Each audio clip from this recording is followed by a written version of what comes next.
सबक 9। ईदगाह। हामिद 4 साल का एक गरीब बच्चा है। उसके वालिदैन का इंतकाल हो चुका है और वो अपनी दादी अम्मा के साथ रहता है। ईद के दिन मेले में हामिद के साथी अपनी अपनी पसंद के खिलौने खरीदते हैं, लेकिन हामिद अपनी दादी के लिए दस्तपन्हा खरीदता है, क्योंकि रोटियां बनाते वक्त दादी का हाथ जल जाता था। हामिद की अक्लमंदी से मुतासिर होकर उसके दोस्त उसके दस्तपन्हा को अपने खिलौनों से अच्छा मान लेते हैं। इस कहानी से हमें एक दूसरे का ख्याल रखने की नसीहत मिलती है। रमजान के पूरे 30 रोजों के बाद ईद आई है। कितनी सुहानी और रंगीन सुबह है। दरख्तों पर कुछ अजीब हरियाली है, खेतों में कुछ अजीब रौनक है, आसमान पर कुछ अजीब रंगीनी है। आज सूरज देखो कितना प्यारा है, कितना ठंडा है, गोया दुनिया को ईद की मुबारकबाद दे रहा है। गांव में कितनी चहल पहल है, ईद का जाने की धूम है। किसी के कुर्ते में बटन नहीं है तो वो पड़ोस के घर से सुई तागा लेने जा रहा है। किसी के जूते सख्त हो गए हैं, वो उन्हें तेल और पानी से नरम कर रहा है। कोई जल्दी से बेलों को सानी पानी दे रहा है। ईदगाह से लौटते लौटते दोपहर हो जाएगी। लड़के सबसे ज्यादा खुश हैं। किसी ने एक रोजा रखा, वो भी दोपहर तक। किसी ने वो भी नहीं, लेकिन ईदगाह जाने की खुशी उनके हिस्से की चीज है।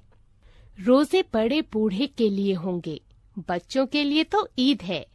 सेवइयों के लिए घर में दूध, शक्कर और मेवे हैं कि नहीं, उनकी बला से।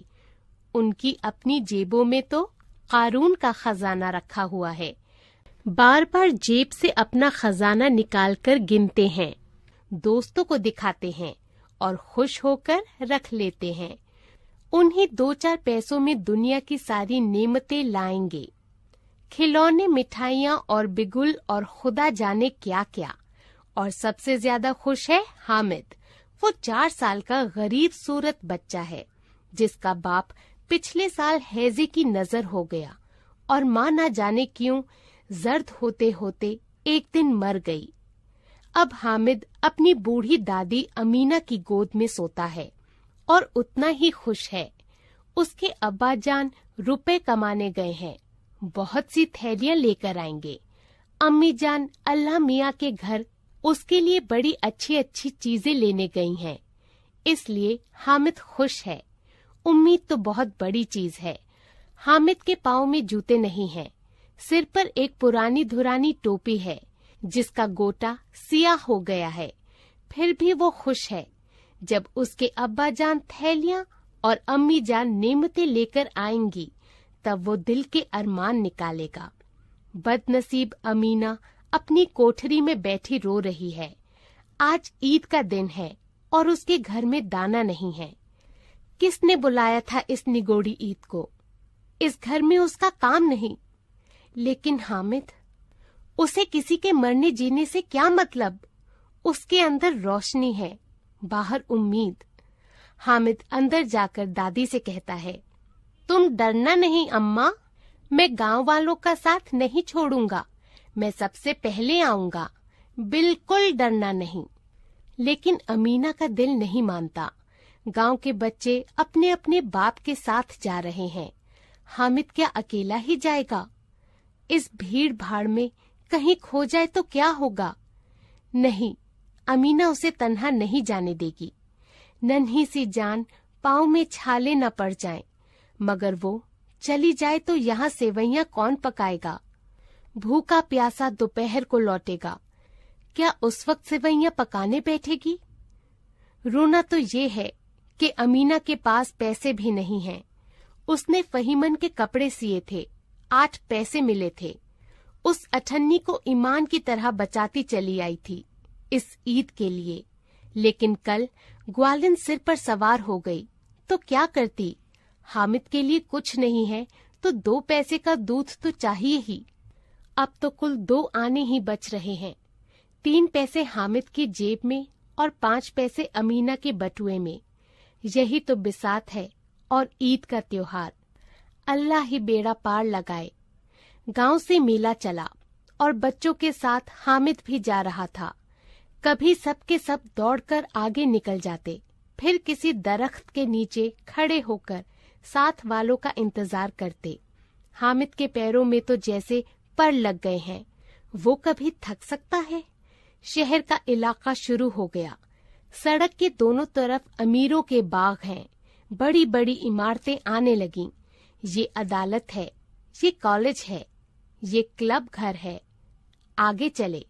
हलवाइयों की दुकानें शुरू हुईं। आज खूब सजी हुई थी। ये पुलिस लाइन है। यहाँ पुलिस वाले परेड करते हैं। राइट लेफ्ट फाम फू। रात को बेचारे घूम घूम कर पहरा देते हैं, नहीं तो चोरियां हो जाए। अब बस्ती घनी होने लगी। ईदगाह जाने वालों की टोलियां नजर आने लगीं।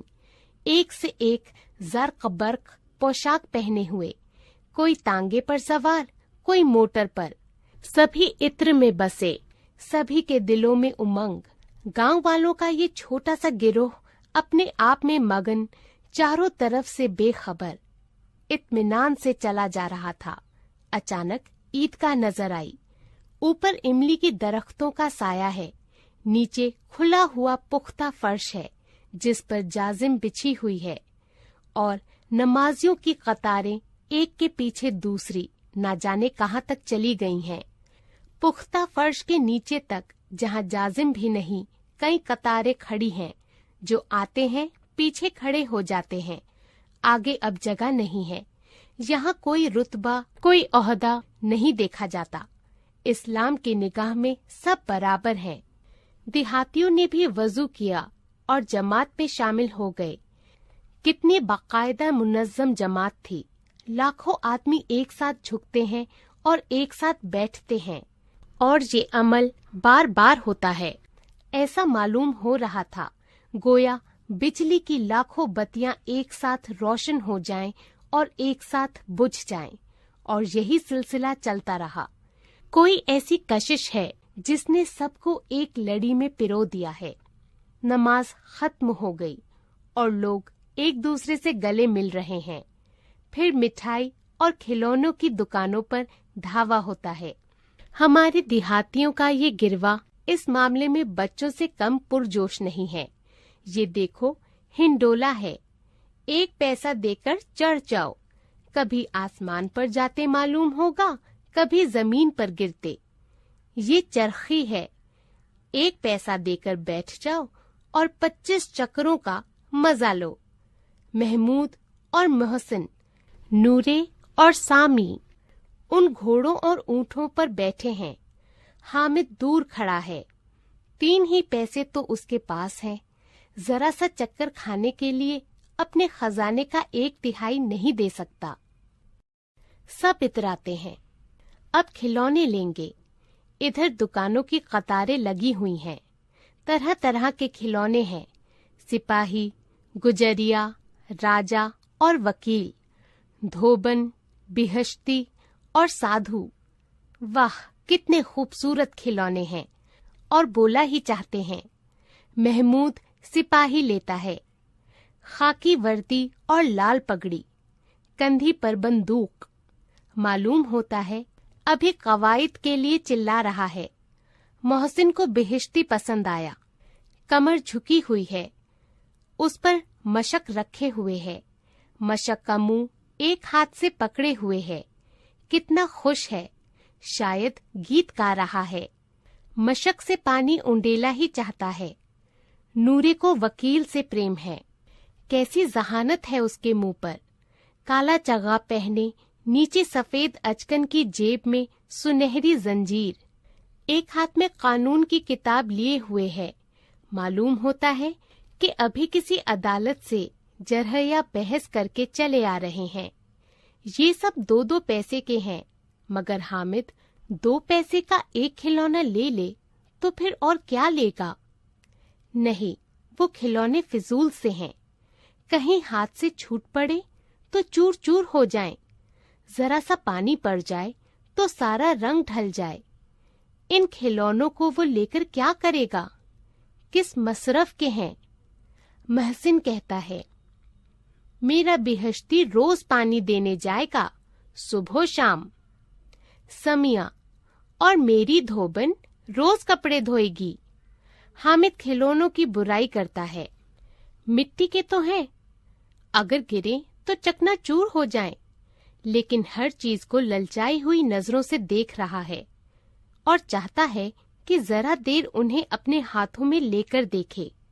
उसके हाथ बेसाख्ता बढ़ते हैं, लेकिन लड़के इतने फयाज नहीं होते, खासकर जब नया खून हो। हामिद ललचाता रह जाता है। खिलौनों के बाद अब मिठाई का नंबर आया। किसी ने रेवड़ियां ली हैं, किसी ने गुलाब जामुन, किसी ने सोहन हलवा। मजे से खा रहे हैं। हामिद उनकी बराबरी से खारिज है। कम बख्त की जेब में 3 पैसे हैं तो हैं, क्यों नहीं कुछ लेकर खाता? लालची नजरों से सबकी तरफ देखता है। महसिन ने कहा, हामिद ये रेवड़ी ले जा, कितनी खुशबूदार हैं। हामिद को शुबा हुआ कि ये महज शरारत है। महसिन इतना फयाज तबा नहीं है, लेकिन ये जानकर भी उसके पास गया।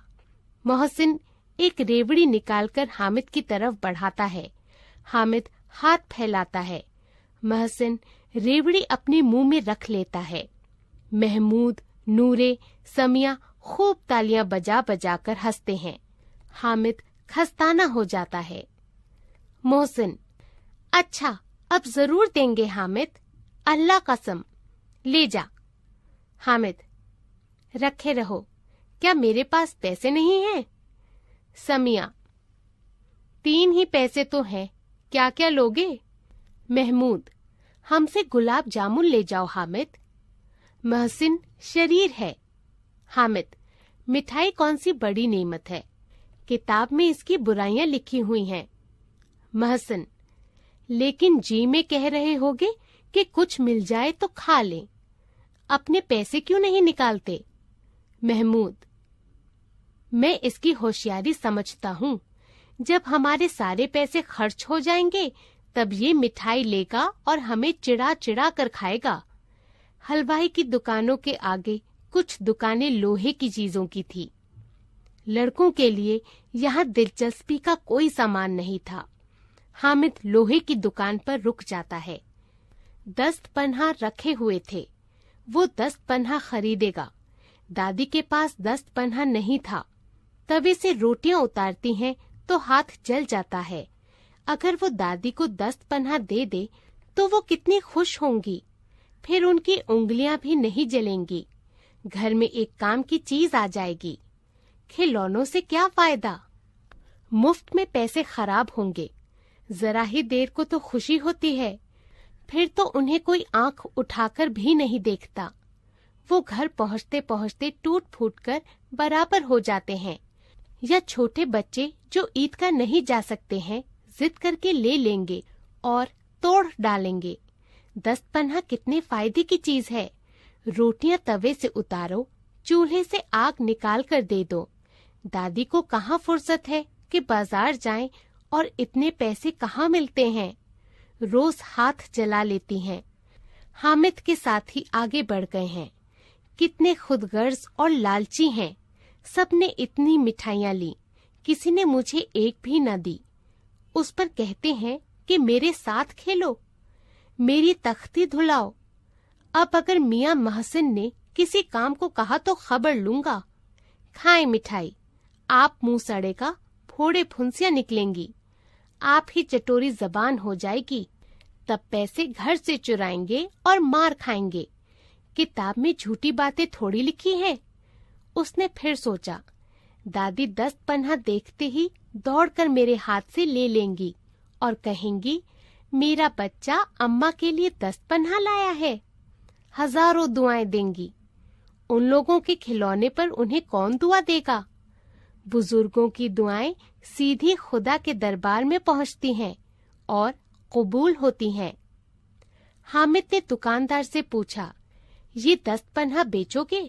दुकानदार ने उसकी तरफ देखा और साथ कोई आदमी ना देखकर बोला, तुम्हारे काम का नहीं जी, बिकाऊ है कि नहीं?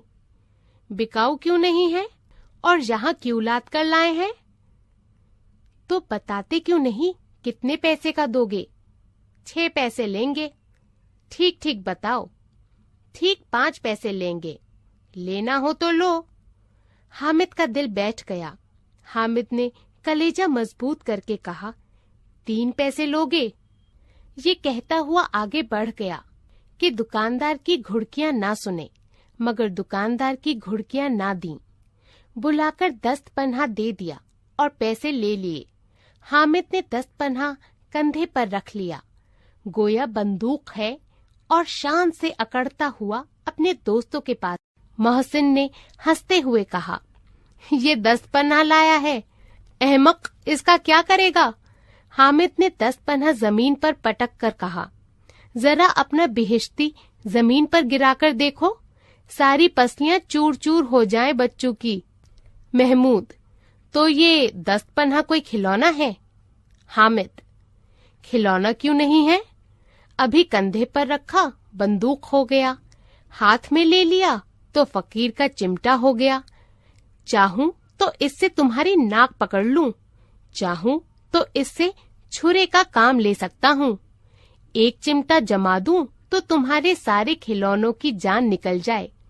तुम्हारे खिलौने चाहे कितना ही जोर लगाएं, इसका बाल बीका नहीं कर सकते। मेरा बहादुर शेर है ये 10 पन्हा। समिया मुतासिर होकर बोला, मेरी खंजरी से बदलोगे? 2 आने की है। हामिद ने खंजरी की तरफ हकारत से देखकर कहा, मेरा 10 पन्हा चाहे तो तुम्हारी खंजरी का पेट फाड़ डाले। बस एक चमड़े की झली लगा दी, ढप ढप बोलने लगी, जरा सा पानी लगे तो खत्म हो जाए। मेरा 10 पन्हा आग में, पानी में, आंधी में, तूफान में बराबर डटा खड़ा रहेगा। अब 2 फरीक हो गए, महमूद, मोहसिन और नूरे एक तरफ, हामिद यक्का और तन्हा। दूसरी जानिब समिया गैर जानिबदार है, जिसकी फतह देखेगा उसकी तरफ हो लेगा। लेकिन मोहसिन, महमूद और नूरे 2-2 साल बड़े होने पर भी हामिद के हमलों से परेशान हो रहे थे। उसके पास इंसाफ की कुव्वत थी। एक तरफ मिट्टी है, दूसरी तरफ लोहा, जो उस वक्त अपने आप को फौलाद कह रहा है। मोहसिन ने एड़ी चोटी का जोर लगाकर कहा, अच्छा, पानी तो नहीं भर सकता। हामिद ने 10 पन्हा को सीधा करके कहा, ये बेहिश्ती को एक डांट पिलाएगा तो वो दौड़ता हुआ पानी लेकर आएगा और उसके दरवाजे पर छिड़कने लगेगा। मोहसिन का नातका बंद हो गया। महमूद ने कमक पहुंचाई, बच्चू, गिरफ्तार हो जाएं तो अदालत में बंधे बंधे फिरेंगे, तब तो वकील साहब के पैरों पड़ेंगे। हामिद उस वार का जवाब ना दे सका। उसने पूछा, इसे पकड़ने कौन आएगा? नूरे ने कहा, ये सिपाही बंदूक वाला। हामिद ने मुंह चिढ़ाकर कहा, ये बेचारा इस रुस्तमे हिंद को पकड़ेंगे? अच्छा, अभी जरा मुकाबला हो जाए। मोहसिन ने ताजा दम होकर कहा, तुम्हारे 10 पन्हा का मुंह रोज आग में जलेगा। हामिद के पास जवाब तैयार था, आग में बहादुर कूदते हैं जनाब। तुम्हारे ये वकील साहब और सिपाही और बिहिश्ती डरपोक हैं, सब घर में घुस जाएंगे। आग में कूदना वो काम है जो रुस्तुम ही कर सकता है। महमूद ने एक बार फिर जोर लगाया, तुम्हारा 10 पन्हा बावर्ची खाने में जमीन पर पड़ा रहेगा और वकील साहब कुर्सी पर बैठेंगे। हामिद से जवाब ना पड़ा तो उसने धांधली शुरू कर दी, मेरा 10 पन्हा बावर्ची खाने में जमीन पर पड़ा रहेगा, वकील साहब कुर्सी पर बैठेंगे तो जाकर उन्हें जमीन पर पटक देगा और सारा कानून के पेट में डाल देगा। उसके जवाब में बिल्कुल जान न थी, बिल्कुल बेतुकी सी बात। लेकिन कानून पेट में डालने वाली बात छा गई कि तीनों सूरमा मुंह तकते रह गए। हामिद ने मैदान जीत लिया। उसका 10 पन्हा रुस्तमे हिंद है, इसमें किसी को भी चूओ चरा की गुंजाइश नहीं। मोहसिन ने कहा, जरा अपना चिमटा दो, हम भी देखें तुम चाहो तो हमारा बेहिश्ती लेकर देखो। महमूद और नूरे ने भी अपने अपने खिलौने पेश किए। हामिद को कोई ऐतराज नहीं। दस्त पन्हा बारी बारी महमूद, मोहसिन और सामिया के हाथ में गया और उनके खिलौने बारी बारी से हामिद के हाथ में आए। हामिद ने हारने वाले के आंसू पोंछे। मैं तुम्हें चिढ़ा रहा था। सच ये चिमटा खिलौनों की बराबरी क्या करेगा। लेकिन मोहसिन की पार्टी पर उस दिलासे का कोई असर न हुआ। चिमटे का सिक्का खूब बैठ गया। मोहसिन, लेकिन इन खिलौनों के लिए कोई हमें दुआएं तो ना देगा। महमूद, दुआ के लिए फिरते हो, उल्टे मार न पड़े। अम्मा जरूर कहेंगी कि मेले में यही मिट्टी के खिलौने मिले। हामिद की ये बात माननी पड़ी कि खिलौने को देखकर किसी की माँ इतनी खुश ना होगी जितनी हामिद की दादी चिमटे को देखकर खुश होंगी। रास्ते में महमूद को भूख लगी। उसके बाप ने केले खाने को दिए। महमूद ने सिर्फ हामिद को साझी बनाया। उसके दूसरे यार मुंह तकते रह गए। ये उसी चिमटे की करामत थी। 11 बजे सारे गांव में चहल पहल हो गई। मेले वाले आ गए। मोहसिन की छोटी बहन ने दौड़कर बेहिश्ती को उसके हाथ से ले लिया और मारे खुशी के जो उछली तो मियाँ बेहिश्ती नीचे आ रहे। उस पर भाई बहन में मारपीट हुई। दोनों खूब खूब रोए। उनकी अम्मा जान ये कहराम सुनकर और बिगड़ी। दोनों को ऊपर से 2-2 चांटे रसीद किए। मियाँ नूरे के वकील का हश्र उससे भी बदतर हुआ। वकील जमीन पर या ताक पर तो नहीं बैठ सकता। उसकी पोजीशन का तो ख्याल रखना ही पड़ेगा। दीवार में 2 खूंटियां गाड़ी गईं। उन पर चीड़ का पुराना पड़ा रखा गया। पड़े पर कागज का कालीन बिछाया गया। वकील साहब तख्त पर जलोह अफरोज हुए। नूरे पंखा लेकर झलने लगा। मालूम नहीं कि पंखे की हवा से या पंखे की चोट से वकील साहब नीचे आ रहे। फिर बड़े जोर से मातम हुआ और वकील साहब की लाश घुवरे पर फेंक दी गई। अब रहे मियाँ महमूद के सिपाही। उसे चटपट गांव का पहरा देने का चार्ज मिल गया। लेकिन पुलिस का सिपाही मामूली शख्स तो नहीं जो अपने पैरों पर चले। एक टोकरी आई। उसमें लाल रंग के फटे पुराने कपड़े बिछाकर पालकी बनाई गई। उसमें सिपाही साहब आराम से लेटे। महमूद ने टोकरी उठाई और दरवाजे के चक्कर लगाने लगे। उनके दोनों छोटे भाई, छोने वालों जागते रहो, पुकारते चलते हैं। मगर रात तो अंधेरी होनी चाहिए। महमूद को ठोकर लग जाती है। टोकरी उसके हाथ से छूटकर गिर पड़ती है और मियाँ सिपाही बंदूक लिए जमीन पर आ जाते हैं और उनकी एक टांग बेकार हो जाती है। अब मियाँ हामिद का किस्सा सुनिए। अमीना उसकी आवाज सुनते ही दौड़ी और उसे गोदी में उठाकर प्यार करने लगी। दफातन उसके हाथ में चिमटा देखकर वो चौंक पड़ी। ये दस्त पन्हा कहाँ मिला बेटा? मैंने मोल लिया है। कितने पैसे में? 3 पैसे में। सारे मेले में तुझे और चीज ना मिली जो ये लोहे का चिमटा उठा लाया? हामिद ने खता वाराना अंदाज में कहा। तुम्हारी उंगलियां तवे से जल जाती थीं, इसलिए मैंने ये ले लिया। बुढ़िया का गुस्सा फौरन शफकत में बदल गया और शफकत भी वो नहीं जो बयान की जा सकती है और अपनी सारी तासीर लफ्जों में मुंतशर कर देती है। ये नाकाबिले इजहार शफकत थी, दर्द और इल्तिजा में डूबी हुई। उफ, कितनी नफस कशी है, कितनी जांसोजी है। बच्चे ने कितना जब्त किया होगा। जब दूसरे लड़के खिलौने ले रहे होंगे, मिठाइयाँ खा रहे होंगे, उसका दिल कितना ललचाया होगा। इतना जब्त उससे हुआ क्यों कर? वहां भी अपनी बूढ़ी दादी की उसे याद रही। अमीना का दिल खुशी से भर गया। और तब एक बड़ी दिलचस्प बात हुई। हामिद के चिमटे से भी अजीब, बच्चे हामिद ने तो बूढ़े हामिद का रोल अदा किया था। बुढ़िया अमीना बच्ची बन गई और रोने लगी। दामन फैलाकर हामिद को दुआएं देती जाती थी और आंखों से आंसू गिराती जाती थी। हामिद उसका राज क्या समझ